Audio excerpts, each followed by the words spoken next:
बाजार में निचले स्तरों से रिकवरी, एफएमसीजी शेयर्स में सहारा, लेकिन मिड कैप और बैंक शेयर्स के साथ दबाव।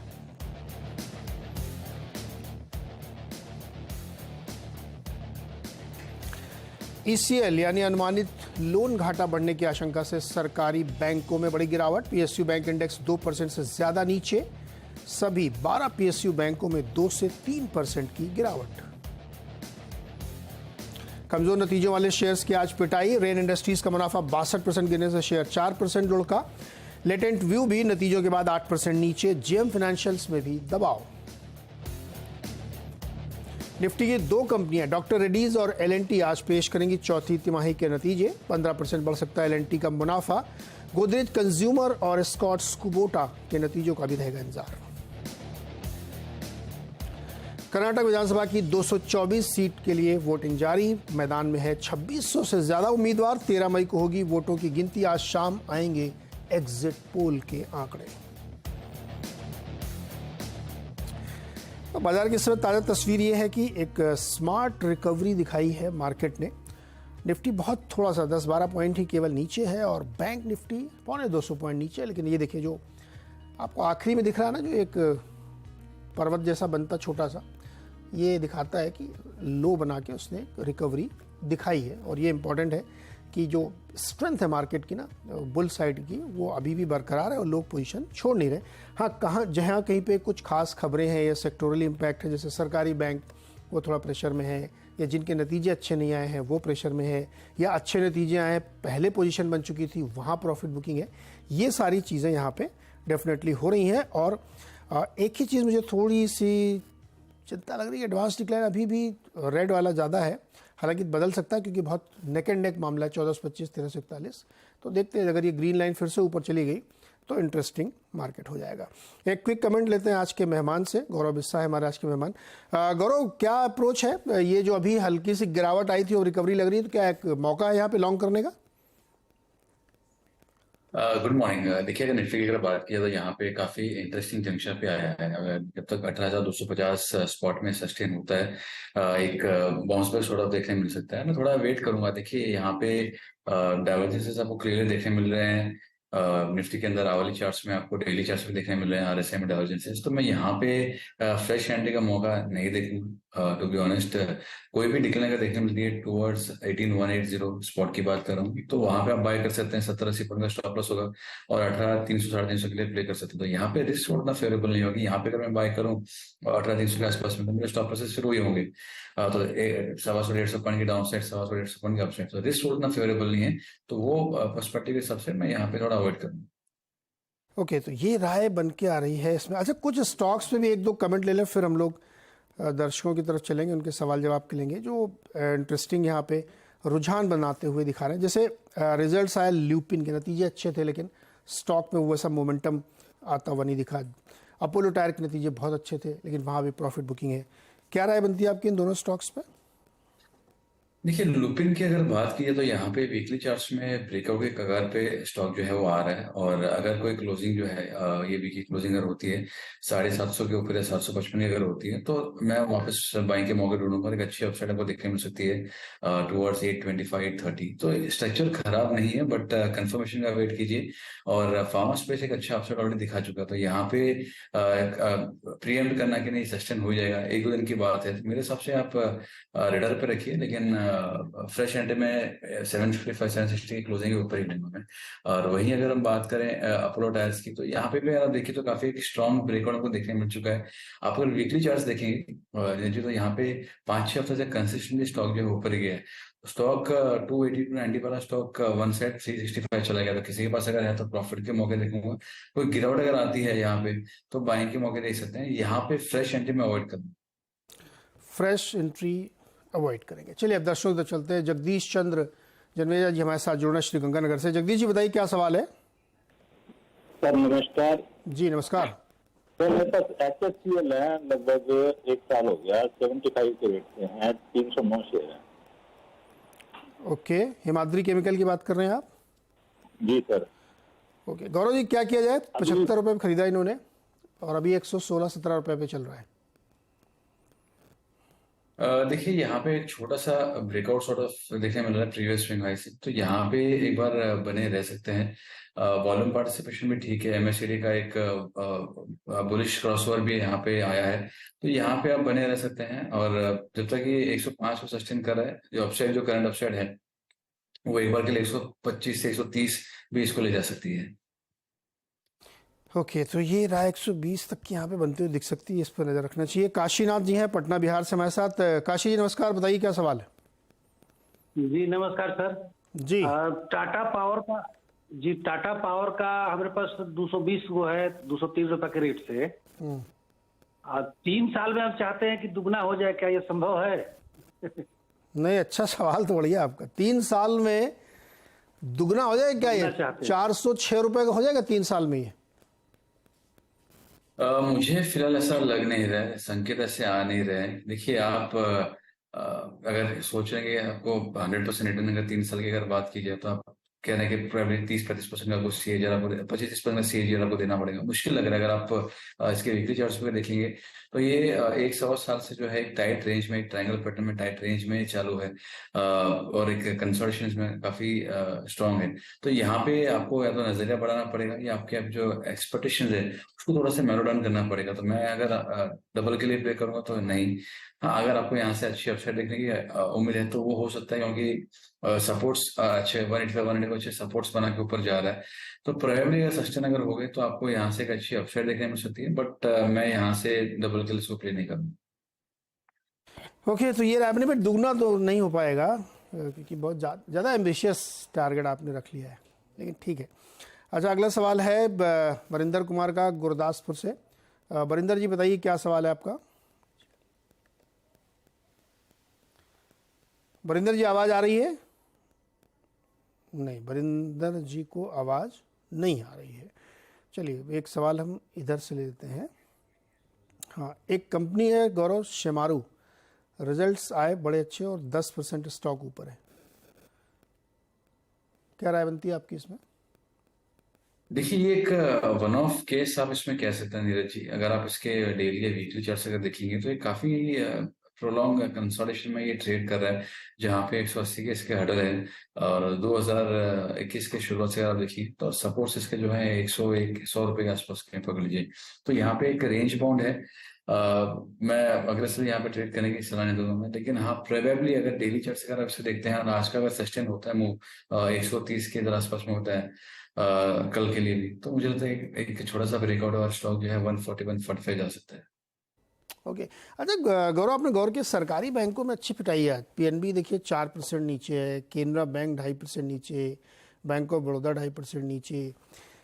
सरकारी बैंकों में मुनाफा वसूली हो रही है। आपको लगता है कि इसमें टॉप सेल कोई है आपकी नज़र में?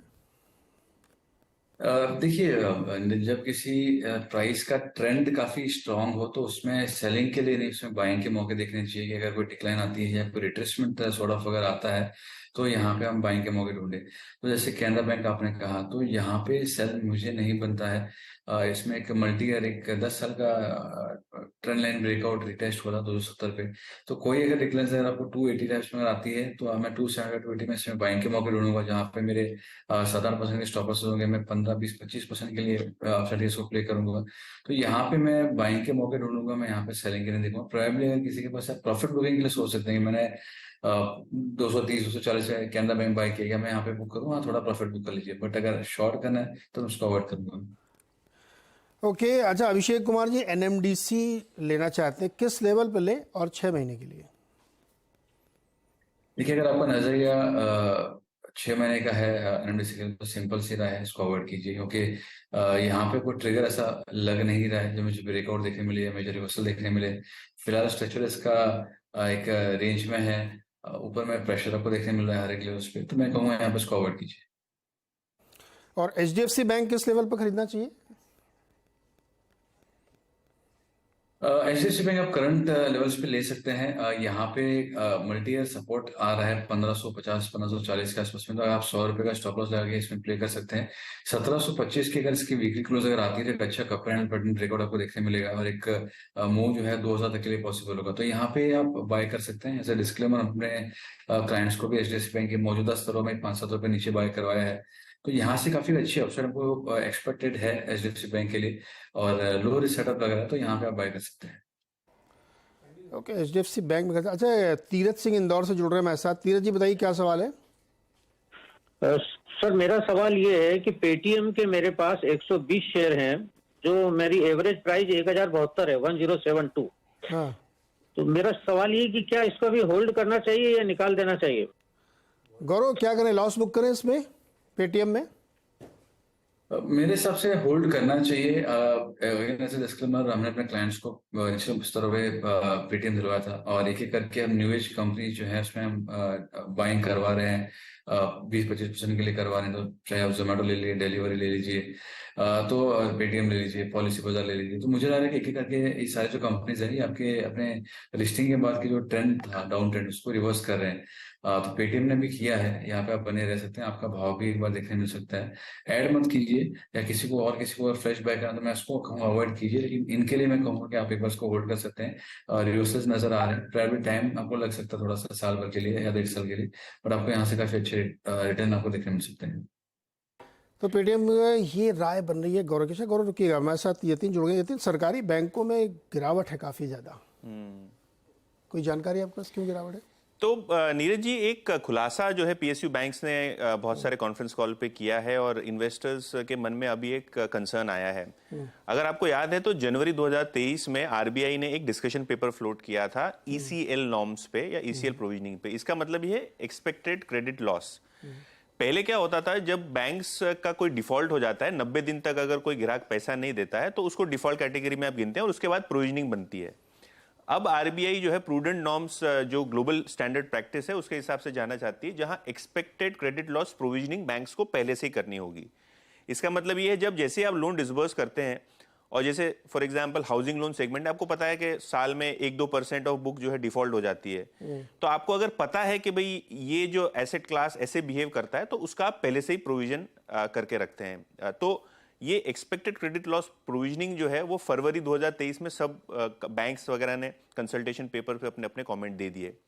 अब ये जो वापस आ गया हॉन्ट करने के लिए, आज की अगर आप मॉर्गन स्टैनली की नोट देखें, सीएलएसए की नोट देखें, तो इनका मानना ये है कि ये जैसे ही नियम लागू हो जाते हैं, क्योंकि कंसल्टेशन पेपर तो आ गया ऑलरेडी जनवरी 2023 में, जो जैसे ही लागू हो जाएगा वैसे ही प्रोविजनिंग रिक्वायरमेंट जो सरकारी बैंकों की सबसे ज्यादा बढ़ने वाली है।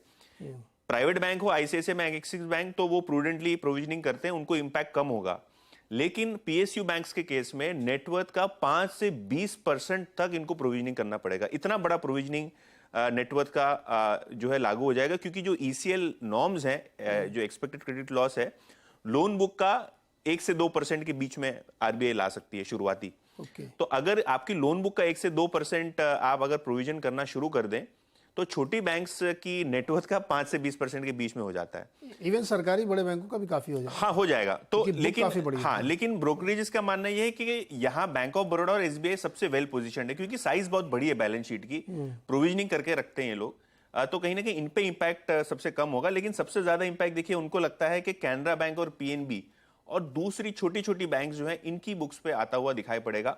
इनफैक्ट मॉर्गन स्टैनली ने आज पीएनबी को डाउनग्रेड किया है, टारगेट जो है 55 रुपए से काट के 50 रुपए कर दिया है, और कैनरा बैंक का टारगेट 345 से काट के 305 रुपए कर दिया है। और इसी ईसीएल नॉर्म्स की वजह से, क्योंकि इनको लगता है कि जैसे ही ये आरबीआई लागू कर देगी, सबसे ज्यादा जो है प्रोविजनिंग या इंपैक्ट जो है वो पीएसयू बैंक्स पे आता हुआ दिखाई पड़ेगा, और ये भी इंपैक्ट आएगा, और कंपनियों को इक्विटी भी डाइल्यूट करनी पड़ेगी। तो अभी सब बैंक्स बोल रही है मुझे कोई इक्विटी रेज करने की जरूरत नहीं है, लेकिन जैसे ही प्रोविजनिंग नीरज जी करने आएगा और इंपैक्ट आपके कैपिटल एडिक्वेसी रेशियो पे आएगा, आपकी बैलेंस शीट पे आएगा, तो आपको डाइल्यूशन का भी खतरा है। तो ये एक ऐसी चीज है जो शायद सेक्टोरल प्रॉब्लम है। हाँ, तो अभी ये बाजार को लग रहा है कि अभी एनी टाइम ये लागू होगा, और शायद इसीलिए ज्यादातर पीएसयू बैंक्स में आप एक जबरदस्त प्रॉफिट टेकिंग देख रहे हैं आज। अभी लागू होने की तारीख तय नहीं ना, नहीं है, नहीं है। लेकिन ये कॉन्फ्रेंस कॉल पे जो है और जो बैंक्स की चीजें हैं उनमें पूछा गया सब बैंक्स को कि इम्पैक्ट होगा, तो सभी ने कहा इम्पैक्ट होगा। चूंकि 15-20%, 22%, किसी बाबैंक में 25% की लोन ग्रोथ है, बिल्कुल, तो ये बहुत ही स्वाभाविक और एक प्रूडेंट स्टेप है आरबीआई की तरफ से कि आप पहले से प्रोविजन कर लीजिए, क्योंकि वो एनपीए कहीं ना कहीं किक इन शुरू हो जाएगा 2-4-6 महीने में, फिर आपको दिखना शुरू हो जाएंगे नए एनपीए आ गए, तो ये कदम उठाएगा। तो ये है असली वजह। इसके लिए इसका नाम ही है ना, एक्सपेक्टेड क्रेडिट लॉस प्रोविजनिंग। आप एक्सपेक्ट कीजिए, आप डिफॉल्ट होने के बाद प्रोविजन मत कीजिए, पहले करो, पहले ही आप क्वेश्चन बना के चलिए। अच्छा चलो, ये मतलब ये भी है लॉन्ग टर्म एवरेजेस में आ गए, जब एक बार हो जाएगा तब ठीक हो जाएगा। तो ये जानकारी है सरकारी बैंकों में क्यों इतनी गिरावट आ रही, क्यों प्रॉफिट बुकिंग है। बहुत शुक्रिया ये हमारे साथ जुड़ने के लिए।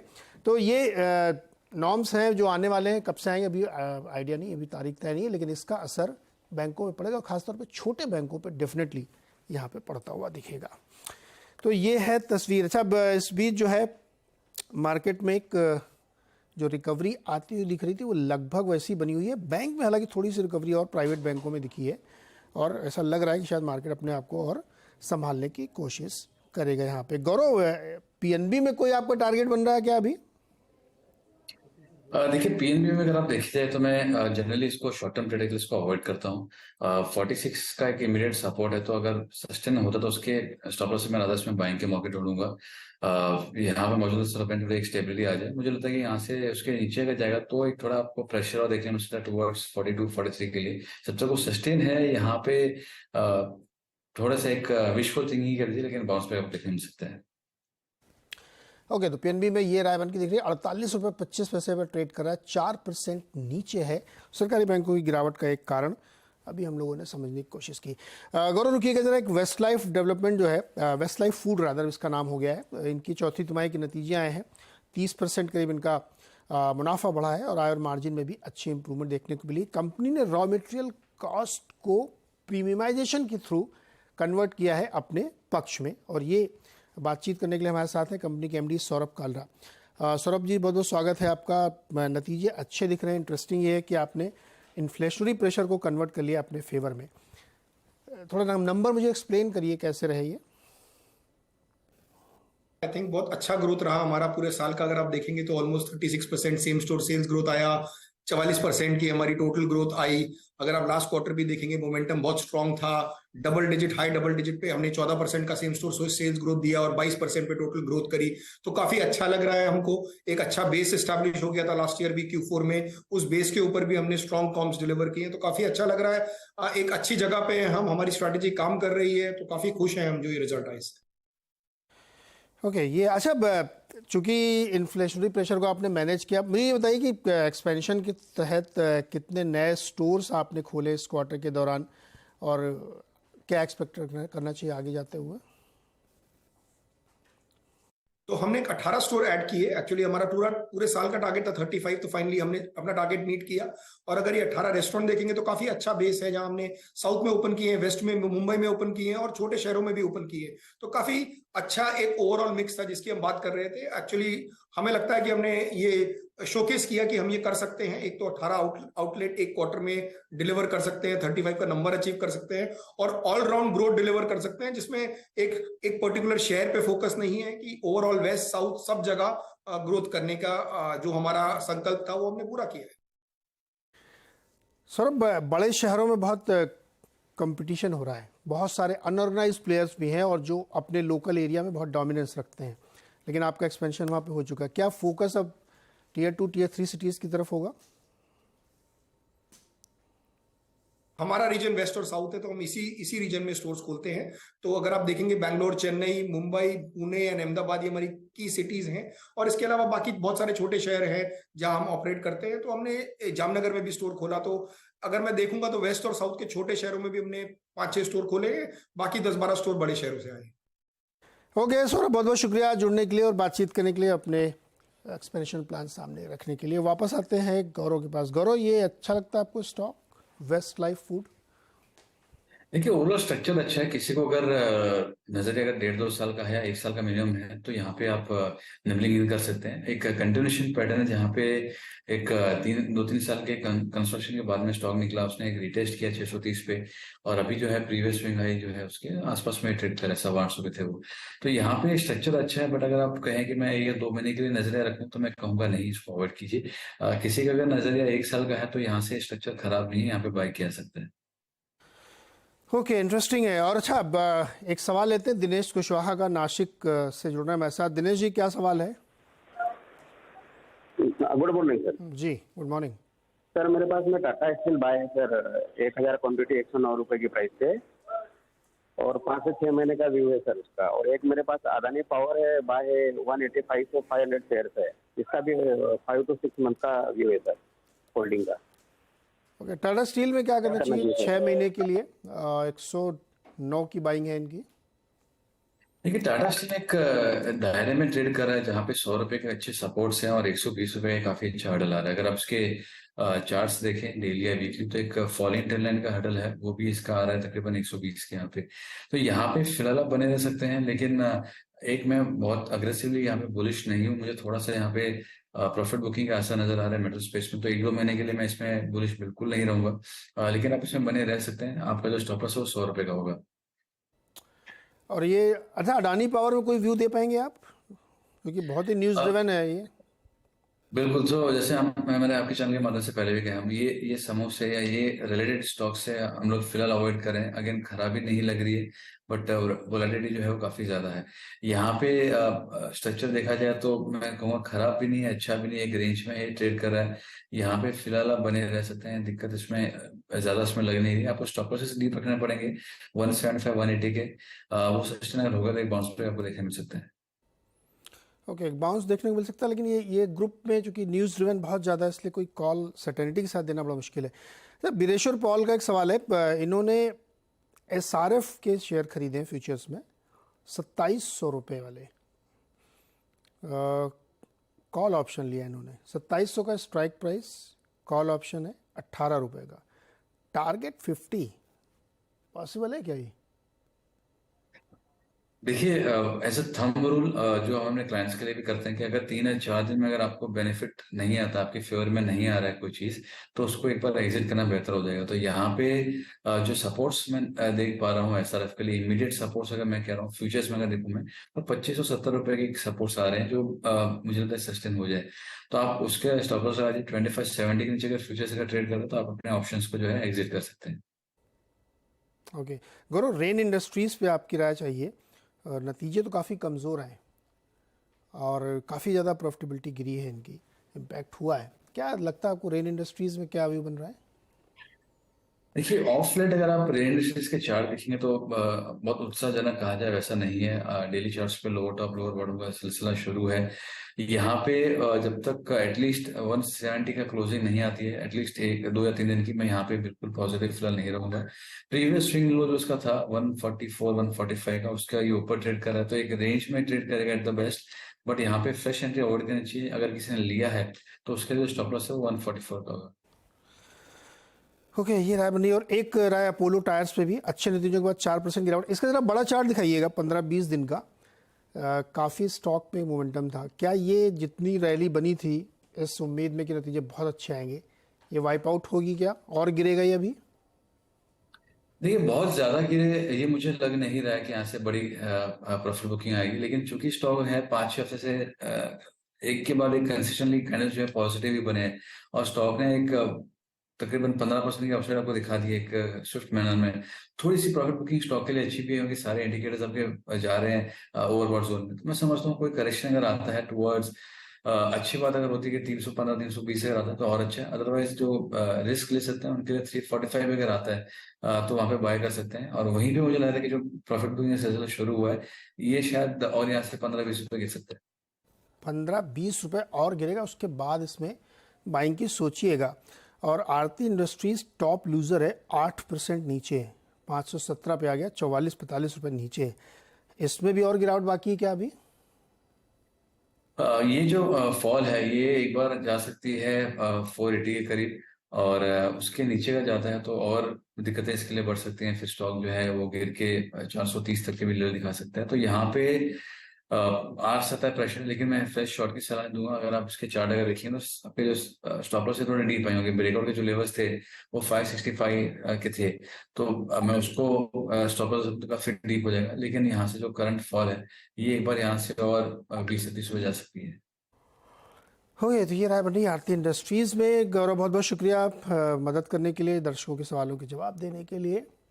अब यहाँ पे इस शो को समाप्त करेंगे। आपके सवाल रहे होंगे डेफिनेटली, तो 11:30 बजे जुड़िएगा। हम लोग सोशल मीडिया लाइव करते हैं यूट्यूब, फेसबुक और ट्विटर पे। उस पर आपके और सारे सवालों के जवाब देंगे। फिलहाल एक ब्रेक, और ब्रेक के बाद खिलाड़ी नंबर 1।